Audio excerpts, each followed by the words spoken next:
লাল চাল খেতে পারবেন, কিন্তু সেই লাল চালটা সত্যিকার কিনা সেটা দেখতে হবে। অর্থাৎ যেই চালটা আপনার কেমিক্যাল ফ্রি, অর্থাৎ যেটা প্রাকৃতিক পদ্ধতিতে উৎপাদিত, জমি, বাতাস এবং পানি বিশুদ্ধ, এবং চালের জাত ঠিক আছে, বেজাইতে না, আর হলো যে তার উৎপাদন প্রক্রিয়া এবং পরবর্তীতে ঢেকিতে চাটা, ওই রকম লাল চাল আপনি খেতে পারবেন। খেয়ে আবার দেখতে হবে যে ওটাকে আবার বার্ন করতে হবে এই। আর সাদা চাল খেতে পারবেন না, ওখানে ফাইবার নেই বলে, আর ওখানে কেমিক্যাল ফার্টিলাইজার পেস্টিসাইড দ্বারা উৎপাদিত, প্রসেসড, আল্ট্রা প্রসেস যেভাবে উৎপাদন হবে, জেনেটিক্যালি মডিফাইড, এই কারণে। আর আপনি যখন সুস্থ হবেন তখন তো আপনি সব খাইতে পারবেন, আল্লাহর দেওয়া প্রাকৃতিক খাবার যা আছে। এমনকি আপনি কলাও খাইতে পারবেন, খেজুর খাইতে পারবেন, মধু খাইতে পারবেন, টক দই খাইতে পারবেন, আমার কথা মাঝে মাঝে একটা রসগোল্লাও খেতে পারবেন, কোনো অসুবিধা নেই।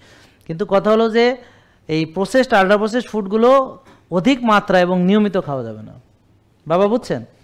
ধরেন আপনার একদিন মনে চাইলো আপনি একটু পোলাও রান্না করে খাইলেন, ইটস ওকে, যদি আপনি সুস্থ থাকেন।